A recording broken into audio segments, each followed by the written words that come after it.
BBC Nepali सेवाको साँझ पखबाट सञ्जय ढकालको नमस्कार। आजको कार्यक्रममा गठबन्धनलाई दिगो बनाइन लागेकाले एकअर्कालाई भोट हाल्न नहिचकिचाउन सत्ताधारी दलका नेताहरूको आह्वान। गठबन्धनलाई हामीले धेरै परसम्म लानु छ। यो अहिलेको संविधान हुन्जेलसम्म एक पार्टीको बहुमत हुन सक्दैन। त्यसमै कुराले गठबन्धनै हो, भोलि पनि गठबन्धनै हो। तर विपक्षी नेताले चाहिँ सत्ताधारी गठबन्धनलाई गरे कटाक्ष। चितवनका जनताले हल्का ढङ्गले लिए भने, मेरी छोरीलाई भोट खसाएनन् भने ठुलो दुर्घटना हुनेछ। नेताहरूको चर्का अभिव्यक्तिले आचार संहिता उल्लङ्घन हुने चिन्ता। लोकतन्त्रलाई फर्काएको जस्तो, हप्काएको जस्तो, देशपक्षको लागि चुनौती जस्तो त्यस्तो खालको कुराहरू भयो। र अन्तर्राष्ट्रिय प्रसङ्गमा युक्रेनमा भएका श्रृङ्खलाबद्ध युद्ध अपराधका लागि रुसी फौजले न्यायको सामना गर्नुपर्ने एमनेस्टी इन्टरनेसनलको भनाई। सबभन्दा पहिला प्रमुख विश्व समाचार। सञ्जीव गिरीबाट समाचार सुन्नुहोस्। एमनेस्टी इन्टरनेसनलले युक्रेनमा 10 हप्तादेखि जारी युद्धमा आफ्ना सेनालाई अत्याचार गर्नबाट रोक्न रुसले केही नगरेको आरोप लगाएको छ। किएभमा भएको पत्रकार सम्मेलनमा उक्त मानवाधिकारवादी संस्थाले गैर न्यायिक हत्या र सर्वसाधारणहरू रहेका क्षेत्रमा अन्धाधुन्ध आक्रमणको प्रमाण आफूले सङ्कलन गरेको बताएको छ।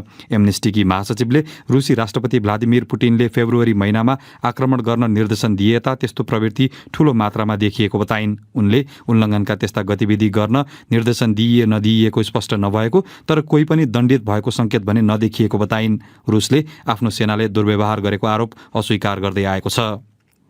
हङ्गेरीका प्रधानमन्त्रीले युरोपेली आयोगकी प्रमुखले यो वर्षको अन्तसम्ममा रुसबाट पूर्ण रूपमा तेल आयातमा प्रतिबन्ध लगाउने प्रस्ताव गरेर युरोपेली सङ्घको एकतालाई जानाजान वा अन्जानमा कम आँकिरहेको आरोप लगाएका छन्।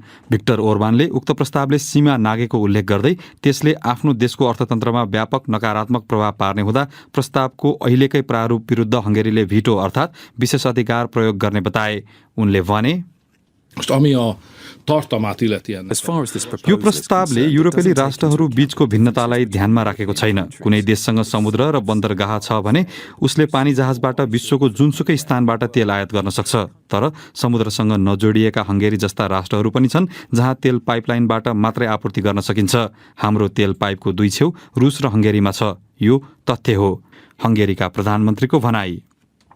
बेलारुसको एउटा अदालतले सरकारका आलोचक एकजना बेलारुसी ब्लगरकी रुसी प्रेमिकालाई 6 वर्षको जेल सजाय सुनाएको छ। ती दुईलाई झण्डै 1 वर्ष अघि रायन एयरको उडानलाई मिन्स्कतर्फ मोडेर पक्राउ गरिएको थियो। सोफिया नाम गरेकी उनलाई समाजमा तनाव भड्काएको र गैर कानुनी रूपमा अधिकारीहरूको व्यक्तिगत विवरण सङ्कलन गरेको आरोपमा दोषी ठहर गरिएको हो। उनलाई क्षतिपूर्ति बापत झण्डै $50,000 तिर्न निर्देशन दिइएको छ। उनका प्रेमी रोमान प्रोतासेभिच लामो समयदेखि बेलारुसको सत्ता सम्हालेका अधिनायकवादी नेता एलेक्जेन्डर लुकासेन्काको आलोचक हुन्। प्रोतासेभिचबारे भने अदालती कारबाही सुरु भएको छैन। तपाईँ बीबीसी नेपाली सेवा सुनिरहनु भएको छ। श्रीलङ्काको राजधानी कोलम्बो स्थित संसद भवन अघि जम्मा भएका प्रदर्शनकारीहरूलाई तितरबितर पार्न प्रहरीले अश्रु ग्यास र पानीको फोहराको प्रयोग गरेको छ। देशको आर्थिक सङ्कटबीच सरकारको राजीनामा माग गर्दै झण्डै 5,000 सर्वसाधारण त्यहाँ जम्मा भएका थिए। यसैबीच देशव्यापी हडतालका कारण दोस्रो दिन जनजीवन प्रभावित भएको छ। त्यहाँ यातायात, स्वास्थ्य सेवा, शिक्षा अनि ब्याङ्किङ लगायतका क्षेत्रमा अवरोध उत्पन्न भएको बताउँदै बीबीसी संवाददाता रजनी वैद्यनाथन भन्छन्, राजधानी र अन्यत्र सडकहरू खाली छन्, पसलहरू बन्द छन् र चहल पहल हुने बजार रित्ता छन्। यो आर्थिक सङ्कटका लागि सर्वसाधारणहरूले दोषी ठहर गरेको सरकार विरुद्ध प्रदर्शनको पछिल्लो स्वरूप हो। बीबीसी संवाददाताको भनाई। श्रमिकहरू बढ्दो महँगी र आधारभूत सामग्रीको अभावका कारण क्रुद्ध बनेका छन्। श्रीलङ्कामा हप्तौंदेखि प्रदर्शन भइरहेको भए पनि राष्ट्रपति गोटाबय राजपक्षले राजीनामा नदिने अडान राखेका छन्। युक्रेनको सहर मारिउपोल स्थित एउटा ठूलो स्टिल उद्योग अझै आफ्नो नियन्त्रणमा राख्न सफल युक्रेनी सेनाहरूले उक्त स्थानमा फँसेका सर्वसाधारणहरूलाई सुरक्षित रूपमा उद्धार गर्नका लागि तय गरिएको युद्ध विरामको रुसले उल्लङ्घन गरेको आरोप लगाएका छन्। युक्रेनी सेनाका अनुसार सर्वसाधारणहरू रहेको स्थानतर्फ जाँदै गरेको एउटा कारमा रुसले हमला गर्दा 1 जना सैन्य अधिकारी मारिएको र अन्य 6 जना घाइते भएका छन्। संयुक्त राष्ट्रसङ्घ र रेडक्रसको संयोजनमा झण्डै 200 सर्वसाधारणलाई एजोस्टाल स्टिल उद्योगबाट उद्धार गर्ने पछिल्लो पहल आज फेरि सुरु हुन सक्ने बताइएको छ। र आयोजक चीनले संक्रमण फैलिन नदिन शून्य कोभिड नीति कायम राख्न सङ्घर्ष गरिरहेका बेला विश्वको सबैभन्दा ठूलो खेलकुद प्रतियोगिता मध्ये एक एसियन गेम्स हालका लागि स्थगित गरिएको छ। सेप्टेम्बर महिनामा विश्वभरका हजारौं प्रतिस्पर्धी चीनको हान्जौ शहरमा हुने प्रतियोगितामा सहभागी हुन तयारी गरिरहेका छन्। उक्त प्रतियोगिता हुने नयाँ मिति सार्वजनिक गरिएको छैन। यो बीबीसी नेपाली सेवा हो।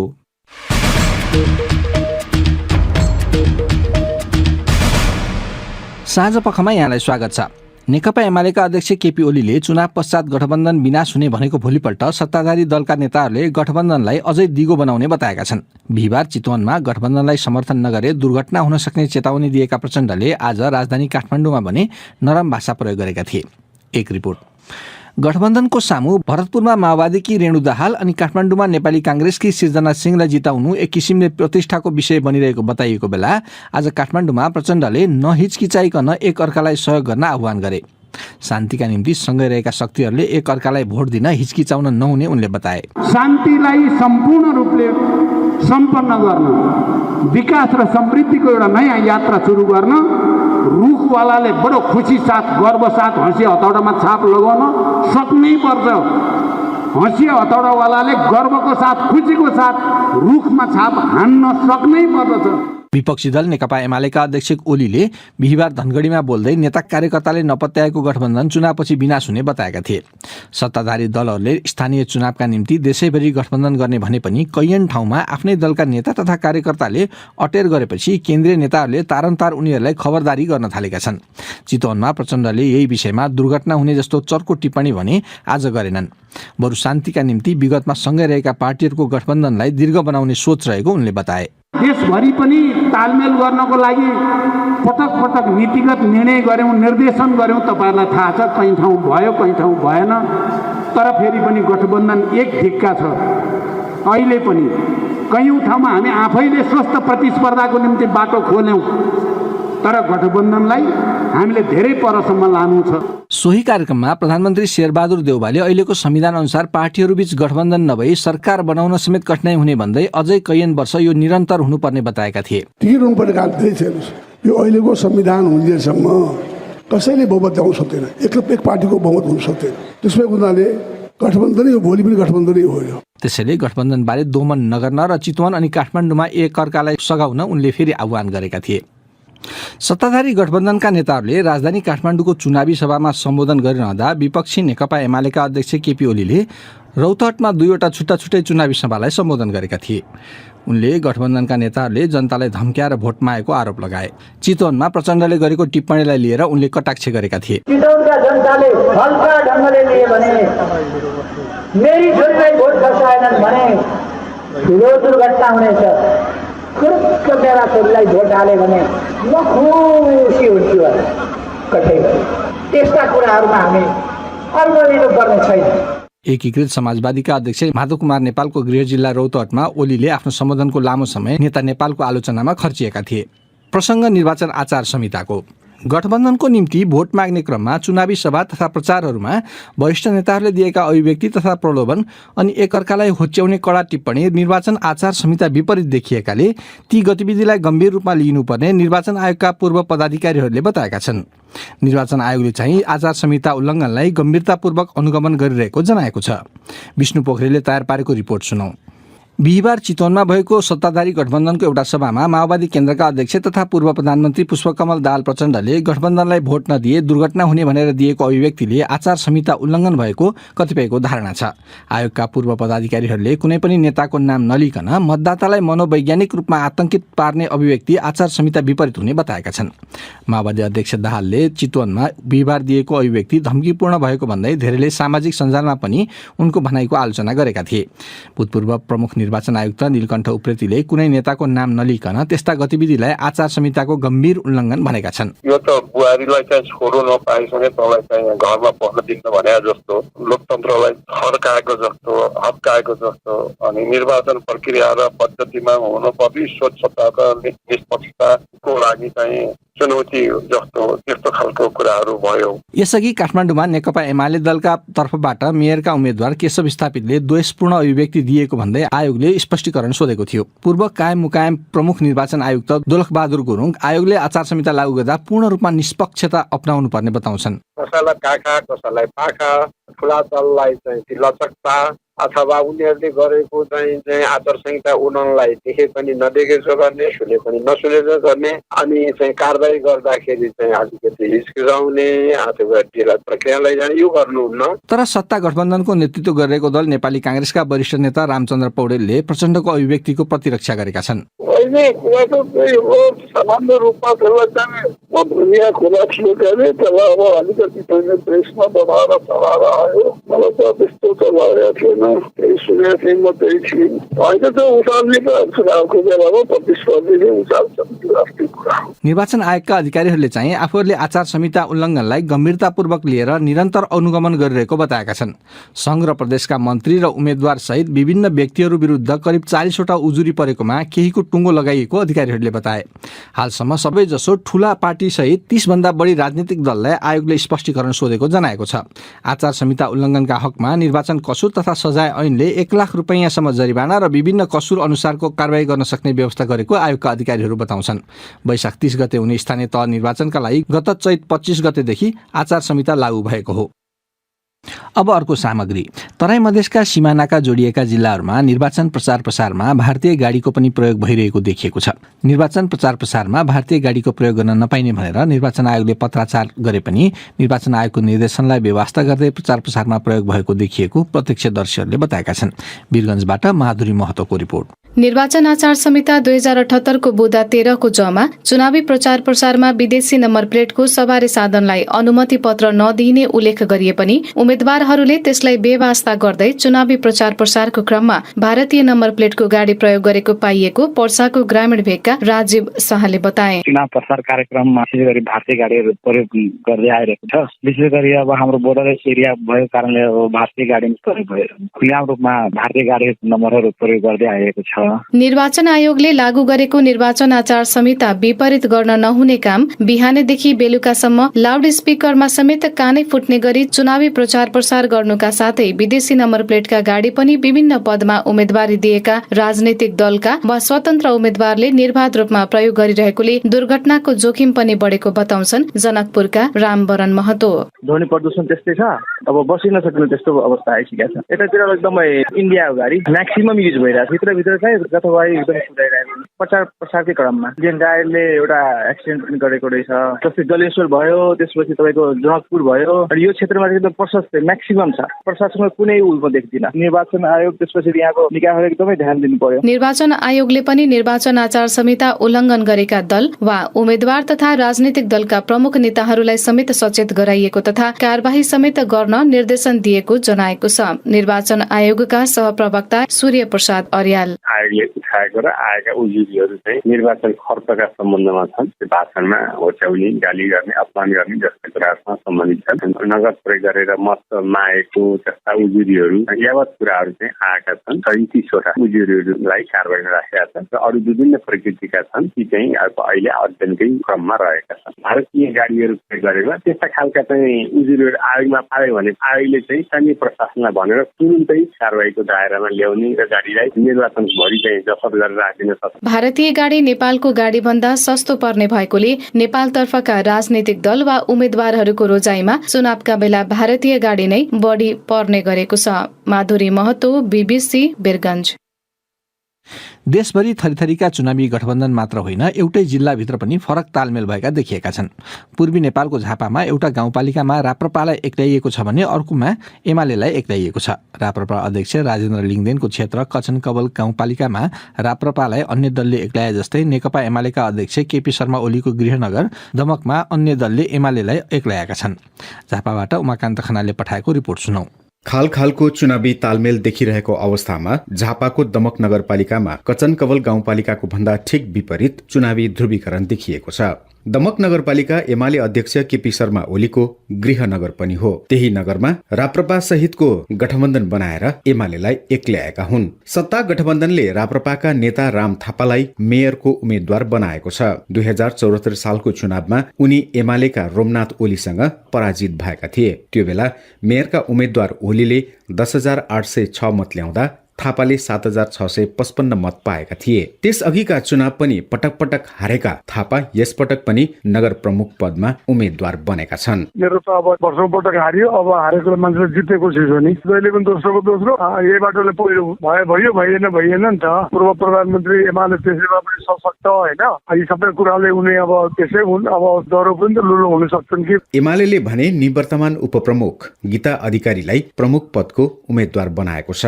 सबै एकातिर भए पनि आफूले सामान्य ढंगले लिएको अधिकारी बताउँछिन्। मैले त एकदम सामान्य ढंगले लिएको छु। अब को कसरी कोसँग के मिले भन्दा पनि अब आम नगरवासी दाजुभाइ दिदीबहिनीहरूले हामीलाई विश्वास गर्नुभएको छ, हामीले काम गरेका छौँ, त्यो आधारबाट उहाँहरूले हामीलाई मूल्याङ्कन गरिरहनु भएको छ एकदमै सहज ढंगले। सत्ता गठबन्धनका 13 दल हुँदाहुँदै किन दमकमा राप्रपाको सहारा लिनु पर्यो? नेपाली कांग्रेस झापाका सभापति देवकुमार थेबे भन्छन्, अब राप्रपाको उपस्थितिलाई हामीले हैमहस्टे गरिदिन खोजेका, त्यही स्ट्रङ भएर मानिदिएको हामीले।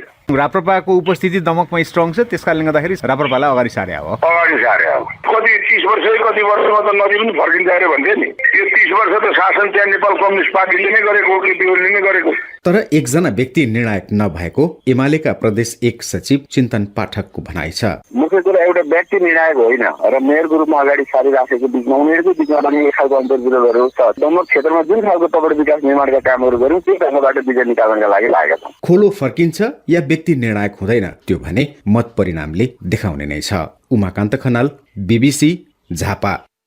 अब पालो श्रोता प्रतिक्रियाको प्रस्तुत गर्दैछन् साथीहरू स्वेच्छा राउत र सृजना श्रेष्ठ। स्थानीय तह निर्वाचनका लागि राजनीतिक दल र उम्मेद्वारहरू अहिले प्रचार प्रसारमा व्यस्त छन्। तपाईहरूले आफू रहेको स्थानमा चलिरहेको चुनावी अभियानमा के राम्रा र के नराम्रा पक्षहरू देख्नु भएको छ भनेर आज हामीले सामाजिक सञ्जाल फेसबुक र ट्विटरमा सोधेका थियौं। प्राप्त जवाफमध्ये केहीलाई हामीले यहाँ कार्यक्रममा समेटेका छौं। फेसबुकमा मनोज कुमारले लेखेका छन्, चुनावी अभियानमा प्रत्यक्ष रूपमा बालबालिकालाई बढी प्रयोग गरेको पाइन्छ। उम्मेद्वारको खर्च अत्याधिक र अनावश्यक बढेको छ। दलहरूको घोषणा पत्र अनुसार उम्मेद्वारले प्रचार प्रसार गरेका छैनन्। यतिसम्म कि स्थानीय तहको बारेमा अधिकांश उम्मेद्वारलाई थाहै छैन भने जनतालाई त झन् के थाहा हुनु।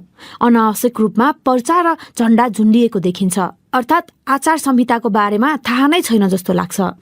सुशीला सिलवालले यसपालि वैशाखमा दशैं लागेको बताउँदै लेखेकी छिन्, नाचगानको मौसम छ, एक दलले अर्को दललाई लान्छना लगाउन भ्याइ नभ्याइ छ। जेसुकै होस्, अब 30 गतेसम्म त हो हेर्ने भनेकै। राजेन्द्र श्रेष्ठ एक हुल मान्छे जीप गाडी र मोटरसाइकलको ताँतीले चुनाव आए जस्तै मेला जात्राको झल्को दिइरहेको बताउँदै लेख्छन्। यसले स्थानीय तहको होटलहरूको व्यापार बढेको छ। बाख्रा कुखुरा बेच्न साना किसानलाई सहज भएको छ।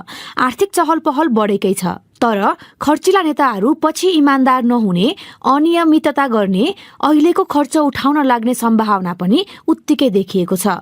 रमाइलो पक्ष चाहिँ सबै हैसियतवाला वा हैसियतविहीनले उम्मेद्वारको नमस्कार पाएका छन्। आचार संहिता एकातिर व्यवहार भने अर्को रहेको उल्लेख गर्दै ट्विटरमा सुजन पण्डित लेख्छन्, तथा नाम गाली हल्ला खल्ला निकै छ। यो गर्छौं त्यो गर्छौं भन्दै आश्वासन बाँड्नेहरूको पनि लर्को छ। पहिला यति गर्यौं, अब यो गर्छौं भन्नेहरू पनि छन्। अझ यसअघि एक अर्का विपरीत उभिएकाहरूसँगै मिलेर भोट माग्न आएको रोचक छ। जसरी चुनाव अगाडि मिलेका छन् पछि पनि कायम रहोस्। फेसबुकमा मुक्ति पौडेलको भनाइ भने यस्तो छ, पार्टी र उम्मेद्वारको बारे अनभिज्ञ सामान्य व्यक्ति पनि यो चिन्हमा भोट दिने भन्दै मत माग्न मरिहत्ते गरिरहेका छन्। उम्मेद्वारहरूले मतदाता शिक्षा राम्रै दिएछन् कि जस्तो छ है। फेसबुकमा गम्भीर दुवाडीले व्यङ्ग्यात्मक शैलीमा 2-4 दिन भए पनि केही युवाले राजनीतिक झोला बोक्न पाएको, निशुल्क खाना खान पाएको र राजनीतिको बारेमा केही नजान्नेले समेत राजनीति पढाउन पाउनु राम्रो पक्ष रहेको तर्क गरेका छन्। नराम्रा पक्षमा उनी लेख्छन्, ट्राफिक नियम मिचेर प्रसार भइरहेको, खाजा पानीको नाममा मदिरा सेवन बढेको छ, एक अर्काप्रति गाली गलौज रोकिएको छैन। अब आजका केही अन्तर्राष्ट्रिय प्रसङ्गहरू। मानव अधिकारवादी संस्था एमनेस्टी इन्टरनेसनलले स्थलगत अनुसन्धानपछि सार्वजनिक गरेको प्रतिवेदनमा युक्रेनको राजधानी किएभ नजिकैको क्षेत्रमा भएका श्रृङ्खलाबद्ध युद्ध अपराधका लागि रुसी फौजले न्यायको सामना गर्नुपर्ने जनाइएको छ। उसका अनुसार सर्वसाधारणहरूले अन्धाधुन्द गोली प्रहार र यातनाको सामना गर्नु परेको थियो। BBC विवरणहरूमा आधारित रिपोर्ट सुनौ सञ्जीव गिरीबाट। एउटा पत्रकार सम्मेलनलाई सम्बोधन गर्ने क्रममा एमनेस्टीका सङ्कटसँग जुझ्ने विषयबारे परामर्श दिने एकजना वरिष्ठ सल्लाहकारले त्यहाँ एउटा वा दुईटा घटना नभएर रुसी फौजले नियन्त्रणमा लिएको शहर वा गाउँमा श्रृङ्खलाबद्ध रूपमा एकै खाले प्रवृत्तिका कार्य भएको बताए। एमनेस्टी इन्टरनेसनलकी महासचिवले रुसी राष्ट्रपति भ्लादिमिर पुटिनले गत फेब्रुअरी महिनामा आक्रमण गर्न निर्देशन दिए यता त्यस्तो प्रवृत्ति ठूलो मात्रामा देखिएको बताएकी छन्। एमनेस्टीले उक्त प्रतिवेदन दर्जनौं अन्तर्वार्ता अनि रुसी सेनाले छाडेका कैयौं प्रमाणमा आधारित रहेको जनाएको छ। रुसले आफ्नो संलग्नता अस्वीकार गरेको भए पनि युक्रेनले राजधानी किएभ नजिकै रहेको बुचा शहरमा सयौं सर्वसाधारण रुसी सेनाले मारेको बताएको छ। यसैबीच युक्रेनी सेनाले मारिओपोल स्थित एउटा स्टिल उद्योगबाट सर्वसाधारणहरूलाई उद्धार गर्नका लागि युद्ध विराम गरिएको बेला रुसले एउटा कारमा हमला गरेको दावी गरेको छ। उक्त कार सर्वसाधारणहरूलाई उद्धार गर्नका लागि गइरहेको बेला आक्रमण गरिएको बताइएको छ। तर बीबीसीले उक्त दावी स्वतन्त्र रूपमा पुष्टि भने गर्न सकेको छैन। विश्व स्वास्थ्य संगठन WHO को एउटा नयाँ प्रतिवेदनका अनुसार भारतमा सरकारी आँकडाको तुलनामा करिब 10 गुणा बढी मानिसको कोरोना भाइरस महामारीका कारण ज्यान गएको छ। भारत सरकारले उक्त तथ्याङ्कलाई अस्वीकार गर्दै अनुसन्धान विधिमा त्रुटि रहेको बताएको छ। बीबीसीका भारत संवाददाता सौतिक विश्वासको रिपोर्ट सुन्नुहोस् सृजना श्रेष्ठबाट। सन् 2020 को नोभेम्बरमा सबै कारणले हुने मृत्युको तथ्याङ्कहरू उपलब्ध गराउने वर्ल्ड मोर्टालिटी डेटा सेटले भारतका अधिकारीहरूलाई सूचना उपलब्ध गराउन अनुरोध गरेको थियो। ती तथ्याङ्कहरू उपलब्ध छैनन्। भारतको प्रमुख तथ्याङ्क कार्यालयले दिएको उत्तर डेटा सेटका सहसंस्थापक तथा वैज्ञानिक एरियल कार्लिन्स्की बताउँछन्। उनी WHO ले सन् 2020 र सन् 2021 मा कोरोना भाइरसका कारण विश्वव्यापी रूपमा भएको अनुमानित अतिरिक्त मृत्यु संख्याबारे अध्ययन गर्न गठन गरिएको सल्लाहकार समूहका पनि सदस्य हुन्। अतिरिक्त मृत्यु विगतका वर्षका तुलनामा अपेक्षा गरिएका भन्दा कति बढी मानिसहरूको ज्यान गइरहेको छ भन्ने साधारण प्रकृतिको मापन हो। कोभिडकै कारण यी मध्ये कति मृत्यु भए भन्न गाह्रो भए पनि त्यसलाई महामारीले उत्पन्न गराएको क्षतिको तहको मापनका रूपमा लिन सकिन्छ। भारतमा आधिकारिक रूपमा हालसम्म कोरोना भाइरसका कारण 5 लाख भन्दा बढीको ज्यान गइसकेको छ। सन् 2020 को जनवरी 1 र सन् 2021 को डिसेम्बर 31 सम्ममा 4,81,000 मृत्यु भएको जनाइएको भए पनि WHO को अनुमानले उक्त आँकडा करिब 10 गुणासम्म बढिरहेको जनाएको छ। वैज्ञानिकहरूले विश्वव्यापी रूपमा कोभिडका कारण भएको मृत्युको 1/3 भारतमा भएको बताएका छन्। यो अवधिमा 20 देशमध्ये विश्वव्यापी रूपमा देखा परेको अतिरिक्त मृत्यु दरको 80% भारतमा पाइएको छ। हालसम्म विश्वभर गणना नगरिएका त्यस्ता मृत्यु मध्ये लगभग आधा भारतमा पाइएको थियो। यसै हप्ताको सुरुमा भारत सरकारले सन् 2020 मा सरकारी स्तरमा दर्ता गरिएका 81 लाख मृत्युको तथ्याङ्क सार्वजनिक गरेको थियो, जुन अघिल्लो सालको तुलनामा 6% बढिरहेको थियो। अधिकारीहरूले यसलाई खास प्राथमिकता दिएनन् र 4,74,000 अतिरिक्त मृत्यु कोभिडका कारण भन्न नमिल्ने जनाएका छन्। सरकारी तथ्याङ्कले सन् 2020 मा करिब 1,49,000 मानिसहरूको मृत्यु भएको उल्लेख गरेको छ। टोरन्टो स्थित सेन्टर फर ग्लोबल हेल्थ रिसर्चका निर्देशक प्रभात झाले कोभिडसँग सम्बन्धित भारतको मृत्युदर उल्लेख्य रूपमा कम नभए पनि अभूतपूर्व रूपमा कम गणना गरिएको बताए। सन् 2021 को सेप्टेम्बरसम्म गरिएका 3 वटा ठूला अध्ययनहरूले भारतको मृत्युको आँकडा आधिकारिक तथ्याङ्क भन्दा 6 देखि 7 गुणासम्म बढी देखाएका छन्। द ल्यान्सेटमा प्रकाशित एउटा अध्ययनमा भारतका 12 वटा राज्यका क्षेत्रीय तहका मृत्यु सम्बन्धी तथ्याङ्कको प्रयोग गरिएको थियो। त्यसको निष्कर्ष WHO को आकलनसँग मिल्दोजुल्दो छ। अब देशभित्रकै केही प्रसङ्गहरू। चुनावको मौकामा धेरै मानिसलाई कोरोना भाइरस खोप लगाउने उद्देश्यका साथ स्वास्थ्य मन्त्रालयले मतदान केन्द्र नजिकै खोप दिने कार्यक्रम सञ्चालन गर्न निर्वाचन आयोगको अनुमतिमा आएको अधिकारीहरूले बताएका छन्। 18 वर्षमाथिको उमेरका ठूलो संख्याका मतदाता भोट खसाल्न मतदान केन्द्रमा गएका बेला छुटेकाहरूलाई खोप लगाइदिन अवसर मिल्न सक्ने उनीहरूको भनाइ छ। बिन्ता दाहालले तयार पारेको एक रिपोर्ट। यसै साता बुधबार स्वास्थ्य मन्त्रालयकी प्रवक्ता डाक्टर सङ्गीता कौशल मिश्राले कोभिड खोपको पहिलो, दोस्रो वा बुस्टर मात्रा लगाउन छुट भएका 18 वर्षमाथिका नागरिकहरूलाई सबै स्थानीय तहको मतदान केन्द्रको नजिकमा खोप केन्द्र स्थापना गरी खोप उपलब्ध गराउने तयारी भइरहेको बताएकी थिइन्। सोही तयारी अनुसार निर्वाचन आयोगसँग अनुमतिका लागि पत्र पठाइएको स्वास्थ्य सेवा विभागको परिवार कल्याण महाशाखा अन्तर्गतको खोप शाखाका प्रमुख सागर दाहालले बताएका छन्। निर्वाचन आयोगको तथ्याङ्क अनुसार देशभरि 21,955 मतदान केन्द्र रहेका छन्। ती मतदान केन्द्रमा खोप केन्द्र स्थापना गरेर खोप लगाउन सकिने भनेर स्थानीय तथा प्रदेश स्तरबाटै प्रस्ताव आएको स्वास्थ्य सेवा विभाग अन्तर्गतको परिवार कल्याण महाशाखाका निर्देशक विवेक कुमार लालले बताए। स्वास्थ्य कर्मीहरू परिचालन गर्ने, जसले गर्दा त्यो बेला जाने व्यक्तिहरू जो हुनुहुन्छ मतदान गर्न, उहाँहरू फर्किरहेको अवस्थामा उनीहरूलाई सहज हुने भयो। छुट्टै कुनै दिन समय निकालेर गर्न पर्दैन। कोही व्यक्तिहरू बाँकी हुनुहुन्छ, इच्छुक हुनुहुन्छ भने उहाँहरूलाई एउटा थप यसरी लगाउने चाहिँ अवसर हुन्छ भन्ने हिसाबले चाहिँ अगाडि बढिएको, तर यसको व्यवस्थापन सबै स्थानीय तह मार्फतै हुन्छ। खोप कार्यक्रमका लागि खोप पुर्याउनेदेखि खोप केन्द्रमा आवश्यक स्वास्थ्य कर्मी परिचालन गर्नेसम्मका सबै खालका व्यवस्थापन स्थानीय तहले पहिला गरेकै तरिकाबाट हुने उनले बताए। विगतमा जस्तो चुनावी प्रयोजनका लागि स्वास्थ्य अधिकारीहरूलाई यसपटकको चुनावमा परिचालन नगरिएका कारण जनशक्ति परिचालनमा समस्या नहुने अधिकारीहरूले बताएका छन्। स्वास्थ्य मन्त्रालयका अनुसार अहिलेसम्म खोप लगाउने लक्षित जनसङ्ख्या मध्ये झण्डै 96% एक मात्रा र करिब 85% पूर्ण मात्रा खोप लगाइसकेका छन्। त्यस्तै करिब 35 लाख अतिरिक्त मात्रा खोप लगाइसकिएको पनि मन्त्रालयले जनाएको छ। मन्त्रालयका अनुसार खोप अभियान सुरु भए यता प्राप्त भएको करिब 5 करोड 34 लाख खोप मध्ये अहिलेसम्म झण्डै 4 करोड 20 लाख मात्रा खोप लगाइसकिएको छ। बाँकी खोप मध्ये केही खेर गएको भए पनि अझै करिब 1 करोड मात्रा खोप खपत गर्नै बाँकी रहेको मन्त्रालयले जनाएको छ।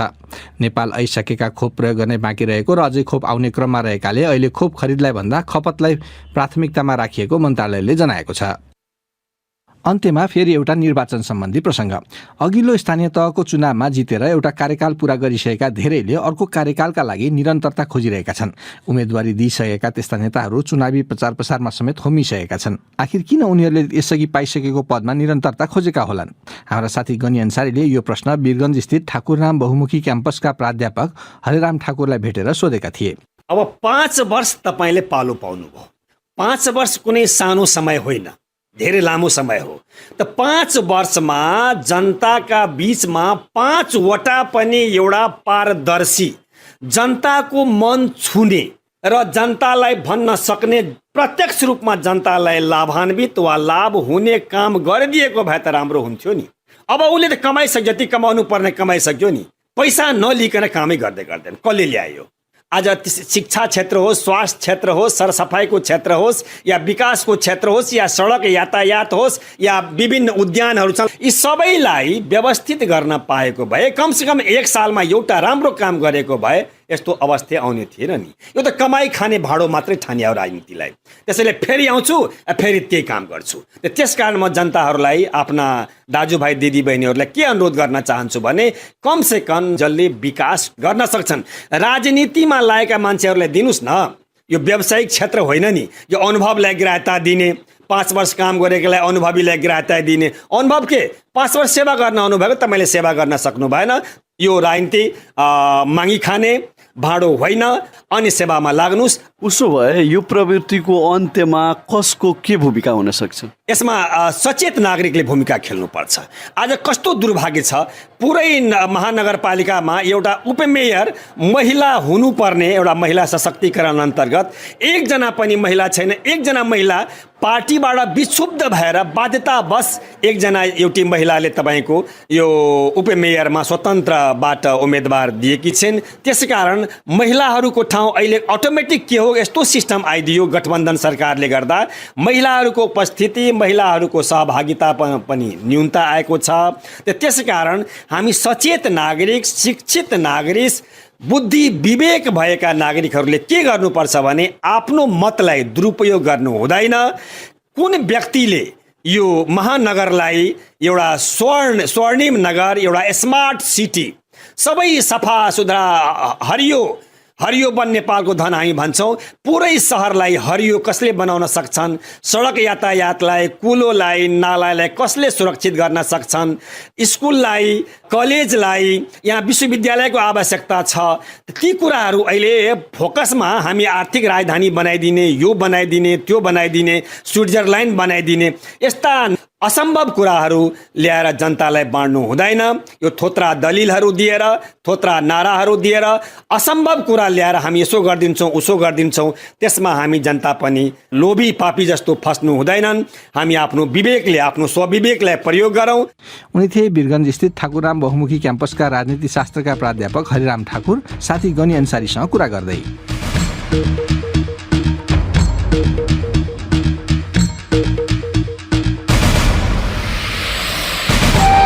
हस्त यसका साथै BBC नेपाली सेवाको साँझ पख यहीँ सकिन्छ। हामीलाई चाहिँ सोमबार बिहान 7:15 बजेसम्मका लागि बिदा दिनुहोस्। नमस्कार।